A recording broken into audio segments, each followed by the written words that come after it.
جو لوگ کمزور ذہن رکھتے ہیں ساری زندگی فیصلہ ہی نہیں ہوتا، کوئی ڈرتے رہتے ہیں، سہمے سہمے وقت گزارتے ہیں، اپنے آپ کو فکری یہ جو ایمان ہوتا ہے یہ بندے کو طاقتور کرتا ہے، بندہ مضبوط ہو جاتا ہے۔ مجھے بتائیے نا، جب ایمان پکا ہو کہ روزی دینے والا اللہ ہے تو پھر بندہ کسی مالدار آدمی کے پیچھے کبھی بھاگتا ہے، کبھی کسی بڑے آدمی سے ڈرتا ہے؟ جب اسے پتا ہو کہ عزت اور ذلت اللہ کے دست قدرت میں، پھر وہ سیاستیں، سازشیں یہ کام کرتا ہے۔ تو پہلے تو مضبوطی ایمان درکار ہمارے بچوں کے اندر، ہمارے مزاجوں کے اندر، جب تک وہ مضبوطی ایمان۔ حضرت مولا علی شیر خدا کرم اللہ تعالی وجہ ان کریم ایک دفعہ بڑے علیل ہو گئے، کمزوری آ جاتی ہے، بندہ بیمار ہو جاتا ہے۔ تو ہمارے ہاں بیمار لوگ بعض اوقات ایسا جملہ بولتے ہیں جو کفر کے زمرے میں چلا جاتا ہے۔ آپ پریشان ضرور ہیں، تکلیف میں ضرور ہیں، لیکن آپ بات وہی کریں گے جو شریعت اجازت دیتی ہے۔ حضرت علی شیر خدا شدید علیل تھے، ایک صحابی تیمارداری کرنے گئے تو حضرت مولا علی کا چہرہ دیکھ کے پریشان ہو گئے، کہنے لگے آپ تو بڑے سخت علیل ہیں، اللہ خیر کرے، اللہ تعالیٰ آپ کو صحت دے۔ تو حضرت علی کہنے لگے تو فکر نہ کر، مجھے اس بیماری سے کچھ بھی نہیں ہوگا۔ نے کہا کیوں؟ فرمانے لگے مجھے نبی پاک علیہ السلام نے فرمایا تھا علی اس وقت دنیا سے جاؤ گے جب داڑھی خون سے رنگین ہو جائے گی،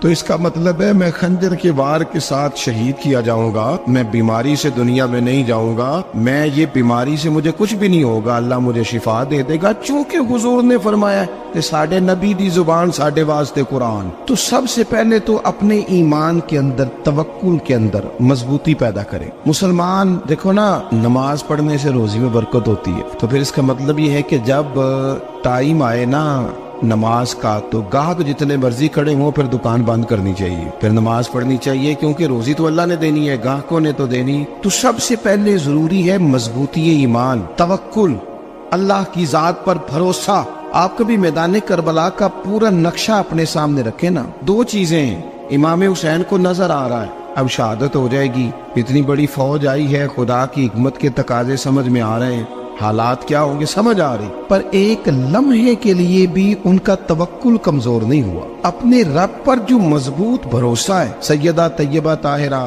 حضرت فاطمہ الزہرا رضی اللہ تعالیٰ عنہا اونٹ کے بالوں کی بنی ہوئی چادر اوڑھ کر چکی پیس رہی تھی۔ یہاں بیویاں بڑا روتی ہیں، غریبی بڑی ہے، بڑی غریب بھی ہے، حالانکہ اب کون بندہ پیبند والے کپڑے پہنتا ہے جی؟ اب تو بڑی مشکل سے وہ لوگ ملتے ہیں جو جوتا ٹوٹ جائے تو گانٹھ کے پہنے، ورنہ تو نئے جوتے آ جاتے ہیں۔ حضرت سیدہ پاک اونٹ کے بالوں کی بنی ہوئی چادر اوڑھ کے چکی پیس رہی تھی۔ نبی پاک صلی اللہ علیہ وسلم نے دیکھا، آنکھوں میں آنسو ضرور آئے، پر محبوب نے فرمایا فاطمہ دنیا میں تھوڑی سی تکلیف برداشت کرو، قیامت کی ساری عزت اللہ آپ کو ہی عطا فرمائے گا۔ تو توکل کی مضبوطی، اللہ کی ذات پر بھروسہ، اپنے رب کریم کے ساتھ امیدوں کا وابستہ کرنا، اس سے مضبوطی آئے۔ دوسرا فرمایا وَعَمِلُوا الصَّالِحَاتِ، بہترین عمل کیا جائے زندگی میں، نیک اعمال کیے جائے، وقت ضائع نہ کیا جائے، ہر وقت کوئی نہ کوئی کام بندہ کرتا رہے۔ یہاں بہت سارے لوگ ہیں جن کو لوگ نیک کہنا شروع کر دیتے ہیں نا، وہ سمجھ لیتے ہیں شاید ہم سچی مچی نیک ہیں۔ لوگ جو کہتے ہیں حضرت صاحب کی بلا، پیر صاحب کی بلا، میں یہ طالب علموں کو، دوستوں کو، بلکہ اپنے آپ کو بھی کئی دفعہ کہتا رہتا ہوں، اپنے آپ کو سمجھاتا ہوں کہ یہ لوگ تجھے کہہ رہے ہیں حضرت صاحب، یہ تو رات کو تو اپنے آپ سے پوچھنا، اپنے رب سے پوچھ، کبھی موقع ملے تو اپنی گریبان میں جھانک، غور کر کے تیری کیفیت کیا ہے، تنہائی میں تیرا دل اللہ سے جڑتا ہے کہ نہیں، عبادت میں دل لگتا ہے کہ نہیں، خدا کا خوف دل میں رہتا ہے کہ نہیں، غریب کی محبت، عزیزوں قربت والوں کا احساس طبیعت میں موجود رہتا ہے کہ نہیں۔ ویسے تو میرا مطلب ہے، لوگ کہہ دیتے حاجی صاحب آپ بڑے سخی ہیں، تو اس سے تو نہیں نا بندے نے سخی ہونا، سخی تو تب ہونا ہے جب اللہ کی بارگاہ میں مقبول ہوگا۔ اعمال صالحہ، نیک کام، اور وہ کرتا رہے بندہ، کوئی بھی کام اسے نیکی کا مل جائے نا۔ دیکھنا اپنا معیار ہر انسان نے بنایا ہوتا ہے کامیابی کا۔ کچھ لوگوں کا خیال یہ ہوتا ہے کہ بچے میرے پڑھ گئے، اپنی اپنی جگہ پہ سیٹ ہو گئے، میں اب بڑے سکون میں ہوں۔ کچھ کی رائے یہ ہوتی ہے کہ میں نے سب بچے بچیوں کا بیاہ کر دیا ہے، گھر میرا بن گیا ہے، اب میں بڑے آرام میں ہوں، قرار میں ہوں، سکون میں ہوں۔ تو اپنی اپنی رائے ہوتی ہے، لیکن حقیقت وہ ہے، اصل وہ ہے جسے اللہ کے قرآن نے بیان کیا۔ اللہ کریم نے فرمایا والعصر، اے محبوب علیہ السلام ہمیں آپ کے زمانہ مبارکہ کی قسم ہو، ان الانسان لفی خسر، فرمایا بے شک انسان خسارے میں، نقصان میں۔ اپنے تئیں کوئی دعویٰ کر لیتا ہے، آپ دیکھتے ہیں کہ بہت سارے لوگوں کے دعوے اپنے اپنے ہوتے ہیں نا۔ کسی بھی طالب علم سے آپ پوچھیں پیپر دے کے آئے تو پیپر کیسا ہوا ہے، تو کیا کہتا ہے؟ جب کینڈیڈیٹ الیکشن لڑتے ہیں تو رات کو جب وہ سوتے ہیں تو سارے جیت کے ہی سوتے ہیں، ان کو سب یہی کہتے ہیں کہ لوگ سارے تیرے ساتھ ہی ہیں. حالات، یہ جتنے بادشاہ حکمران ہوتے ہیں ان کے بگڑنے کی بنیادی وجہ ہوتی ہے کہ یہ خوش فہمیوں میں مبتلا ہوتے ہیں. ہم میں سے بھی ڈھیر سارے لوگ ہیں جو خوش فہمیوں میں مبتلا ہیں. کچھ کہتے ہیں جناب ہماری نسبت بڑی تگڑی ہے. بھئی نسبت تو امام حسین سے تگڑی تو کسی کی نہیں نا. تو ساری رات نماز پڑھتے تھے، روزے رکھتے تھے، اللہ کو یاد کرتے تھے. آپ خالی نسبت پر بیٹھ کر عمل چھوڑ جائیں تو یہ کیسے ممکن ہے؟ تو اپنے اپنے تئیں لوگوں نے معیار کامیابی کے قائم کر لیے ہیں. اللہ فرماتا ہے کہ محبوب مجھے قسم ہو زمانے کی، انسان نقصان میں، یہ دن بدن جو وقت گزار رہا ہے تو اس کا نقصان، اس کا خسارہ، اس کا گھاٹا بڑھتا جا رہا ہے. روز نقصان میں کتنا کتنا عمر کا حصہ لوگوں نے ضائع کر دیا. کتنے کتنے بہترین لوگ تھے لیکن روزی روٹی کے پیچھے وقت سارا برباد ہو گیا. یہ رزق حلال کے لیے دوڑ دھوپ ہو وہ تو بڑی بات، لیکن تکبر کے لیے اور خواہشات، بیجا خواہشات کی تکمیل کے لیے، ایک دوسرے سے آگے بڑھنے کے لیے بڑا وقت ضائع کیا لوگوں. اچھا کوئی بھی نہیں جیتا، خاندانوں میں بھی کوئی نہیں جیتا، برادریوں میں بھی کوئی نہیں جیتا، پر لڑائی ساری زندگی کی ہے. میں نے آگے گزرنا، میں نے آگے، حالانکہ کوئی کسی کو جیتنے دیتا ہی نہیں. اپنے اپنے تئیں لوگوں نے معیار قائم کیے کامیابی کے. اللہ فرماتے ہیں بے شک انسان نقصان میں ہے، لیکن جس میں 4 خوبیاں پائی جائیں اللہ کا قرآن کہتا ہے وہ بندہ کامیاب ہو. کون کون سی؟ الا الذین آمنوا، سب نقصان میں نہیں سوائے ان لوگوں کے جو ایمان لائے. سب سے پہلے کیا کرے؟ ایمان ہو اس کے پاس، مضبوط ایمان. وعملوا الصالحات، اور ایمان بھی لائے اور نیک کام بھی کرے. اور صرف نیک کام نہ کرے، وَتَوَاصَوْا بِالْحَقِّ، لوگوں کو حق بات کی نصیحت بھی کرے. اور ظاہر ہے سچ بولے گا، حق بولے گا تو بڑے لوگوں کے مفادات کو ٹھیس پہنچے گی، کچھ لوگوں کو تکلیف بھی ہوگی. تو اب جب تکلیف ہوگی تو پھر مصیبت بھی آئے گی. تو اگر حق بات کہنی ہے تو پھر کیا کرے؟ وَتَوَاصَوْا بِالصَّبْرِ، اور ایک دوسرے کو صبر کی بھی وصیت کرے. 4 چیزیں پائی جائیں، ایمان، اعمال صالحہ، حق کی نصیحت، اس رستے میں آنے والی تکلیف پر صبر. اگر یہ 4 چیزیں میسر آتی ہیں تو اللہ کا قرآن کہتا ہے بندہ کامیاب ہے. اور اگر یہ 4 چیزیں نہیں تو پھر کوئی بندہ جتنا مرضی دعویٰ کرے، جتنا مرضی شور کرے، جتنا مرضی اعلان کرے، وہ کامیاب ہو سکتا. سب سے پہلے تو اپنا ایمان پکا کرے. یہ جو کچی پکی باتیں کرتے ہیں نا لوگ، مسلمان جو ہوتا ہے نا، مسلمان وہ لاوارث نہیں ہوتا، وہ وارث والا ہوتا ہے. اس کا رب ہر وقت اپنی رحمت سے اس کی حفاظت کرتا ہے. مسلمان ہر وقت نبی پاک علیہ السلام کی نگاہ کرم میں رہتا ہے. اسے کمزور باتیں نہیں کرنی چاہیے کہ میرے کو پیچھے چڑھ گیا تو پتہ نہیں کیا ہو جائے گا، برادری مخالف ہو گئی تو پتہ نہیں کیا ہو جائے گا، سچ بول دوں گا تو لوگ پتہ نہیں مجھے مار دیں گے. ایسا ہو نہیں سکتا. چھری حضرت ابراہیم چلائے بھی نا تو حضرت اسماعیل کے حلق پہ چلنا اس نے تب بھی ہے جب اللہ حکم کرے گا. تو اللہ کی حکمت ہوگی، حکمت الہی ہوتی ہے تو کوئی کام ہوتا ہے، ورنہ ہوتا. تو اپنی طبیعت میں مضبوط ایمان، توکل، اللہ پہ بھروسہ، مضبوطی افکار کی، کچی باتیں نہیں. دیکھو نبی پاک صلی اللہ تعالی علیہ وسلم نے فرمایا نیکی کو کبھی حقیر نہیں سمجھنا، کبھی حقارت سے نہیں نیکی کرنی کہ یہ بڑی چھوٹی ہے تو میں اس کو کروں. اب فرمایا کبھی حقیر نہ سمجھنا، نیکی کا کام جو بھی ملے کر دینا. فرمایا اگر بھائی سے مسکرا کے ملو گے بنا تو اس پر بھی اللہ تمہیں صدقے کا ثواب عطا کرے گا. ہم تو اس دین سے کے ماننے والے ہیں جو کہتے ہیں تو گلی سے روڑا اٹھا دے، کانٹا اٹھا دے، کسی کی تکلیف دور کر دے، کسی پر گنجائش کر دے، کسی کے لیے آسانی کر دے. جو بھی خیر کا کام میسر آئے پورے دن میں اسے چھوڑے نہیں. صبح گھر سے نکلے، وہ ایک صحابی تھے، غالباً تابعی تھے، تو بازار جاتے اپنے غلام کے ساتھ تو سارا بازار گھوم کے واپس آ گئے. خادم نے کہا جناب کو نہ کوئی خریدا نہ کچھ بیچا. تو آپ سارا بازار گھوم کے آ گئے. فرمانے لگے تیرا کیا خیال ہے؟ میں نے کچھ بھی نہیں کیا. کہا جناب پھر کیا کیا ہے؟ فرمانے لگے تم نے دیکھا جو بندہ بھی گزرا میں نے اس کو کہا السلام علیکم، تو کتنی کو نیکیاں میں جمع کر کے آ گیا ہوں. کوئی خیر جو میسر آئے. ہم سمجھتے ہیں کہ شاید کوئی کروڑ کو روپیہ ہوگا تو پوری مسجد بناؤں گا تو پھر میں نے نیکی کر دی ہے. شاید جناب میں، حالانکہ یہ چھوٹے چھوٹے کام ہے نا، چھوٹے چھوٹے کام، ان کی تو زیادہ ضرورت ہوتی ہے، ان کی تو زیادہ حاجت ہوتی ہے. کوئی آپ رستے میں گزر رہے ہیں تو نیچے کوئی کھڈا بنا ہوا ہے تو اس پر ہم کیا کرتے ہیں؟ گاڑی میں بیٹھ کے تبصرہ کرتے ہیں اے روڈ کھورے کدو بننا ہے. بھئی یہ کھڈا ہے نا تو آپ نیچے اترے نا تو آپ دھابڑا لیں نا، کئی پکڑے نا، یہ تو 5 منٹ کا کام ہے. یہاں آسانی کر دیں نا آپ، اس میں گنجائش کر دیں۔ حضور سید عالم علیہ السلام نے فرمایا، امام راضی نے حدیث لکھی ہے، قیامت کے دن ایک بندے کو اللہ معاف کرے گا تو مالک وہ بندہ عرض کرے گا، یا اللہ میں تو بڑا گنہگار ہوں، کس وجہ سے معافی ہوئی؟ فرمایا رات کے وقت تو گزر رہا تھا، تیرے پیر سے روڑا ٹکرایا تھا اور تو نے اٹھایا ادھر ادھر دیکھ کے کہ کوئی اللہ کی کسی بندے کو تکلیف نہ ہو جائے۔ کہ مالک وہ تو میں نے زمانہ بیت گیا، کوئی اتنی بڑی بات بھی نہیں سمجھی۔ تو رب کریم نے فرمایا تو رات کے اندھیروں میں بھی میرے بندوں کا خیال رکھتا تھا، تو میں تیرا خیال نہ کروں؟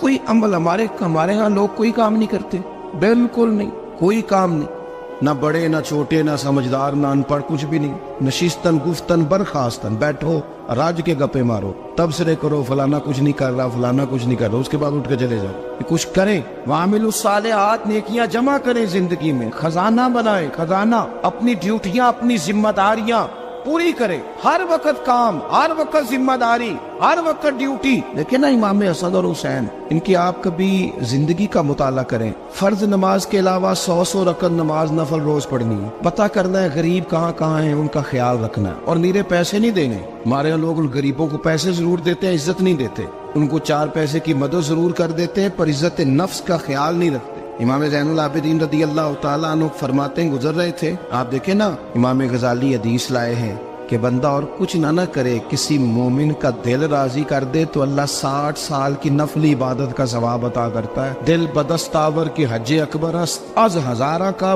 یک دل بہتر است۔ کسی کا دل خوش کر دینا، اس کو راحت دے دینا، اس کو قرار دے دینا، اس کے لیے کوئی ایسا سامان کر دینا کہ بندہ مطمئن ہو جائے، سکون ہو جائے۔ یہ ہمارے ہاں جو لوگ ہوتے ہیں نا، سرکاری ملازمین، ڈیوٹیوں والے، ان کی طبیعتوں میں تلخی ہوتی ہے۔ یہ اگر صرف پیار کرنے لگ جائے نا، سے وابستہ لوگ میرے احباب میں سے ہیں، تو میں ان سے کہتا ہوں کہ شفا تو اللہ نے دینی ہے، چلو تم دعائی تو آج کے دیا کرو نا، تم آنے والے کی بات تو توجہ سے سنو۔ وہ بیچارہ اپنی بات، ہمارے بزرگ تھے تو تعویذ لکھا کرتے تھے، بڑے عالم تھے، مجھے کچھ تھوڑی سی نا میرے دل میں ان کے بارے میں خفگی رہتی تھی کہ آپ اتنے بڑے عالم ہیں، آپ کتاب لکھیں، آپ تعویذ لکھ رہے ہیں، اور پھر لوگوں نے کمائی کرنی ہوتی ہے، آپ تو مفت دیتے ہیں سارا کچھ، اتنی لمبی ڈیوٹی، سارا دن بیٹھے رہتے ہیں آپ اور لکھتے تعویذ ہیں۔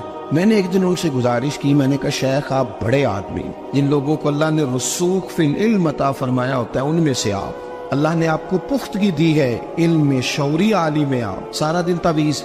فرمانے لگے یار میں تعویذ نہیں لکھتا، اصل مسئلہ یہ ہے کہ جو تعویذ لینے آتا ہے وہ اپنا سارا دکھ سناتا ہے، تو میں تعویذ نہیں لکھتا، میں نہ بس لوگوں کے کلیجے ٹھنڈے کرتا ہوں، میں کسی کا، اب تو بچوں کے پاس ٹائم ہی نہیں، وہ تو ابا کا دکھ نہیں سنتے، تو بیٹھتے ہی نہیں۔ اماں کہہ رہی ہوتی ہے کہ پتر کو 10 منٹ میرے پاس بھی بیٹھا کر، لیکن پتر مصروف بڑا، ویڈیو چڑھانی ہے اس نے۔ ہم الجھ گئے، یہ چیزیں انسان کو نفسیاتی طور پر کمزور کر دیتی ہیں، جو لوگ زیادہ یہ کام کرتے ہیں ان کے حافظے کمزور ہو جاتے ہیں، وہ الجھ جاتے ہیں، انہیں پتہ نہیں ہوتا رات میں نے کیا کہا تھا، صبح میں کیا کہہ رہا۔ ہر وقت نہیں، ضرورت کے وقت، ہر ٹائم نہیں، مخصوص اوقات میں۔ حضرت امام زین العابدین رضی اللہ تعالیٰ عنہ فرمانے لگے، ہم گزر رہے تھے، امام حسین ساتھ تھے، تو رستے میں نہ کچھ غربا، غریب لوگ بیٹھ کے کھانا کھا رہے تھے، کہتے ہماری ان پر نظر پڑی، تو انہوں نے حضرت امام حسین رضی اللہ تعالیٰ عنہ سے کہا حضور آئیے، تشریف لائیے، کھانا کھائیے۔ وہ ضروری نہیں ہوتا آپ کو سب کا کھانا پسند ہی آئے، ٹیسٹ اپنے اپنے ہوتے ہیں، یہ ضروری تو نہیں۔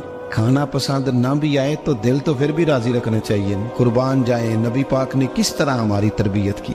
حضرت عائشہ صدیقہ رضی اللہ تعالیٰ عنہ فرماتی ہیں، کریم محبوب کا میں نے یہ طریقہ دیکھا کہ اگر کھانا ناپسند ہوتا تو چھوڑ دیتے، پر کبھی اس میں سے نقص نہ نکالتے، عیب جوئی نہ کر۔ گرمی کے موسم میں کھڑی ہے بیچاری خاتون، اور کتنی مشقت سے اس نے کھانا بنایا، اور کتنی گرمی صحیح ہے چولہے کے سامنے، لیکن صاحب کو کھانا رکھا ہے تو وہ کہتے ہیں یہ تو کی پکایا ہے، وہ کھانے والی چیز ہے بھئی، اس طرح کرنا، اب جو اگلی انڈیا وہ تو پکا، نہ تو کھڑا ہو۔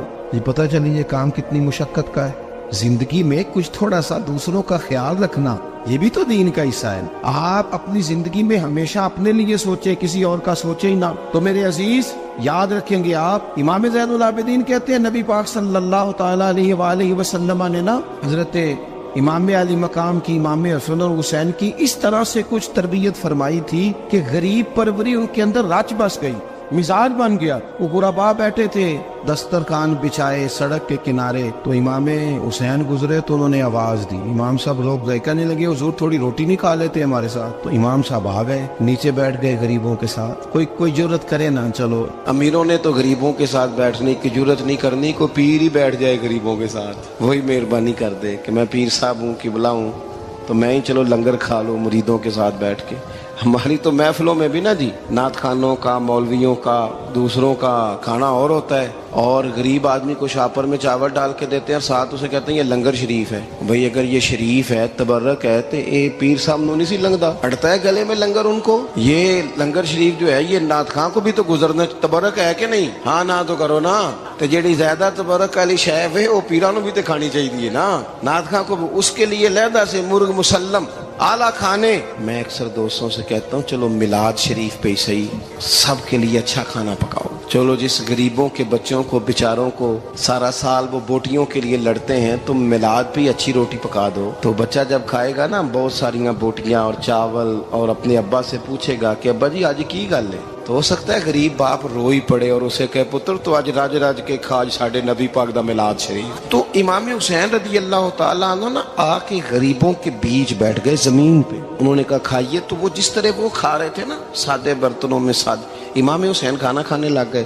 میں نے کہا خیر کا کام کوئی بھی ملے اسے ضائع, چلو اور کچھ نہیں کر سکتے تھے, کسی کو سڑک ہی پار کرا دے نابینا کو, چلو اور کچھ نہیں کر سکتے, تو آپ کو پتا ہے کہ سامنے والا بوجھ لے کے گزر رہا ہے, آپ تھوڑا سا ہٹ جائیں روڈ سے, اسے گزر لینے دیں. کوئی تو کام زندگی میں کوئی ارادہ تو خیر کا بندہ کرے. امام حسین بیٹھ گئے, ان کے ساتھ روٹی کھائی, تھوڑی دیر کے بعد اجازت لی, فرمایا جاؤں؟ کہنے لگے حضور اور کھائیے. فرمانے لگے میں تو ابھی روٹی کھا کے آیا تھا اور آج تک ایسا نہیں ہوا کہ دوبارہ کھانا کھاؤں, ایک لقمے کی بھوک نہیں تھی, جتنا بھی کھایا ہے نا یہ تمہارا دل خوش کرنے کے لیے کھایا ہے. غرباء مساکین کی وعامل الصالحات, ایماندار بندہ ایمانداروں جیسے کام کرتا ہی اچھا لگتا ہے. 25 حج کیا امام حسن اور حسین نے مدینے سے مکے پیدل جا کے. میں کہتا ہوں چلو ہم باجماعت نماز ہی پڑھ لیا کریں. چلیں, حضور صلی اللہ علیہ وسلم نے فرمایا فجر کی نماز پڑھ کے بیٹھ جاؤ, اشراق چاشت تک اللہ کا ذکر کرو, 2 نفل اشراق کے 2 چاشت کے پڑھ لو,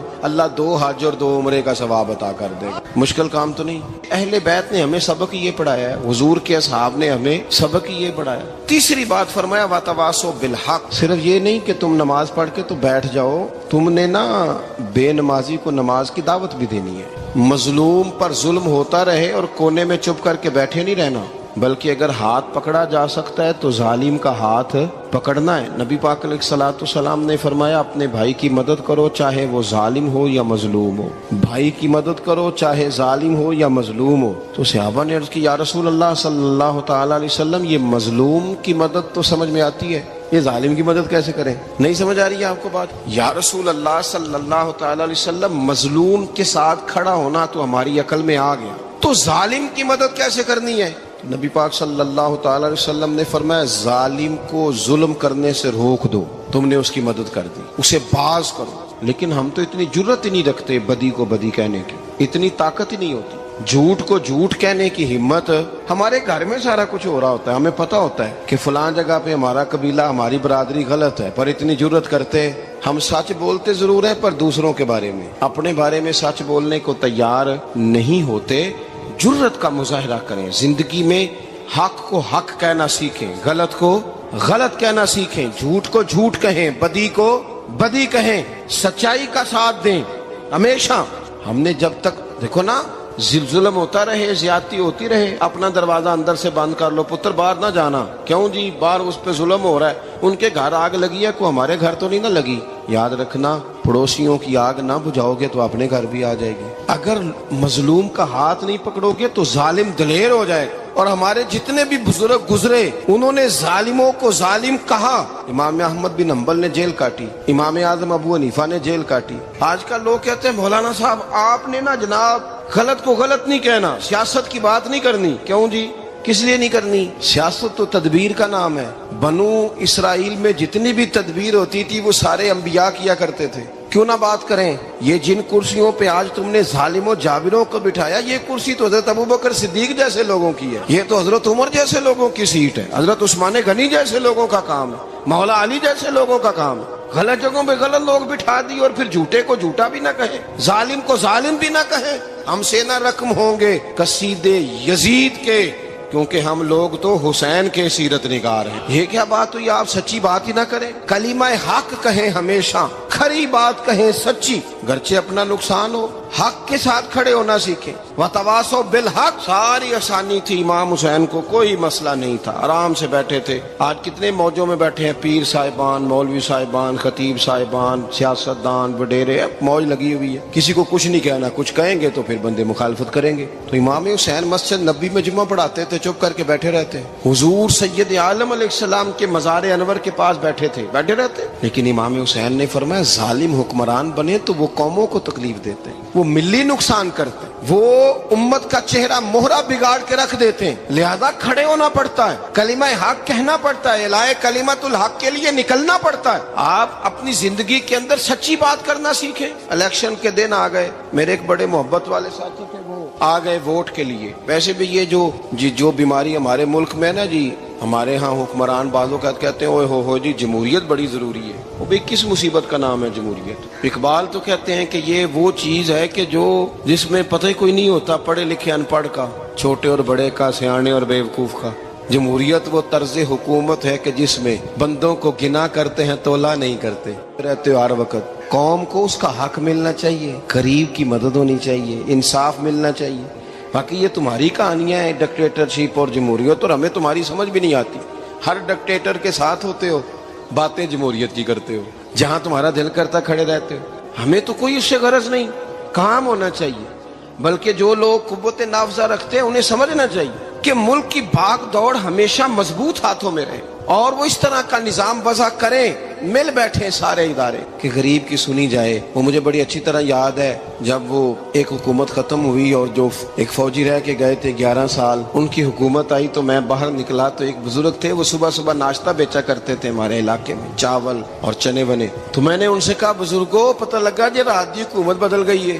تو فرمان لگے پتر جیڑا مرضی بھی آ جائے، میں تو چاول بیچ کے روٹی کھانی، ہمیں تو ان سے غرض ہی نہیں، اللہ جانے کون آیا کون گیا، تو کھیل تماشا بنایا ہوا ہے۔ تو جھوٹے کو جھوٹا کہیں۔ میرے ایک دوست ہیں الیکشن لڑتے ہیں، مجھے ایک دفعہ آ کے کہنے لگے آپ نے کبھی ووٹ نہیں ڈالا، اس دفعہ ضرور ڈالے۔ میں نے کہا نہیں ڈالتا میں۔ کہنے لگے ووٹ قوم کی امانت ہے، تو میں نے کہا امانت کسی بے ایمان کو دے دوں؟ امانت تو امانت دار کو دی جاتی۔ نہیں سمجھے آپ بات؟ یہ سارے کہتے ہیں نا ووٹ قوم کی، تو امانت کس کو دینی چاہیے؟ صحیح بتاؤ۔ چلو ہوں تسی بولنا نہیں، بس دل وچ گل رکھنی، دل وچ دیندے ویسے امانت دارا نہیں ہونا۔ نہیں میں نے کہا بولنا نہیں، ہمیں کسی نے پتہ نہ لگ جائے، دیتے ویسے امانت داروں کو ہی ہو نا۔ یہ اپنے دل سے پوچھو، فیصلہ لو، اللہ سے ڈرو۔ ظالم کا مددگار ظالم ہوتا ہے، ظالموں کا مددگار ظالم ہوتا ہے۔ وہ تیرے میرے ووٹ پر جیت کر جب ظلم کرے گا تو پھر کون ہے جو یہ دعویٰ کرے گا کہ جناب میں ظالم کا مددگار نہیں؟ سوچو سمجھو، غور کرو۔ امام حسین رضی اللہ تعالیٰ عنہ نے فرمایا سچ کو سچ کہیں گے، جھوٹ کو جھوٹ کہیں گے۔ یہ نہیں ہو سکتا کہ جناب ظلم ہوتا رہے اور چپ رہے۔ اور یہ سبق کہاں سے پڑھا انہوں نے؟ مولا علی شیر خدا سے۔ جب حضرت عثمان غنی رضی اللہ تعالیٰ عنہ پر بلوائیوں نے حملہ کیا نا، تو چونکہ حضرت عثمان غنی خالو تھے امام حسن اور حسین کے، حضرت عثمان خالو ہیں، سگے خالو ہیں، تو حضرت مولا علی شیر خدا نے یہ نہیں کہا کہ پتر اتنے بندے آ گئے ہیں، تلواریں ہیں، محاصرہ ہے، باہر نہ نکلنا، بلکہ حضرت مولا علی نے خود اپنے دونوں بیٹوں کو تلواریں پکڑائیں اور حضرت عثمان غنی کے دروازے پہ کھڑا کر کے کہا پتر خیال رکھنا تمہارے ہوتے ہوئے کوئی بھی شخص حضرت عثمان غنی کا دروازہ نہ کراس کر پائے۔ خود اپنے بچوں، ہر جنگ میں حضرت علی ساتھ لے کے جاتے تھے۔ ہم تو بچوں کو دلیری سکھاتے ہی نہیں، بزدل۔ اور کچھ ہمیں بابے مل گئے، وہ کہتے ہیں منڈے نو سایا ہے، میں کہ بابے نو آپ سایا ہے، انہوں بھی کرو دم کراؤ، اس کو نظری سایہ آتا ہے۔ کیسے نادانوں سے پالا پڑ گیا۔ کیا ہوتا ہے وہ سایہ؟ اچھے بھلے سیانے نوجوان بتی بند کر کے اندر لیٹا ہوا ہے بچہ ہے، بابا کہہ گیا انہوں سایہ ہے۔ بابا کہڑا کہہ گیا جیڑا باہر روٹی لین آیا سی، بھی ایڈی پہنچی سرکار ہوندی تے ٹکر ہی گھر کھا لیندی۔ لوگوں کی قسمت کا حال بتاتا ہے، اپنی اتنی خراب ہے کہ مانگتا پھرتا ہے۔ کیا مذاق بنایا ہم نے اپنے ساتھ۔ تھوڑے سمجھدار ہو جائیں، ہر بندے کی بات کا اثر قبول نہ کیا کریں۔ مومن کے پاس طاقتیں ہوتی ہیں، جو جدھر لگاتا ہے چپ کر کے لگ جاتے ہو۔ ان الذین قالوا ربنا اللہ ثم استقاموا تتنزل علیہم الملائکہ، اللہ کہتا ہے تو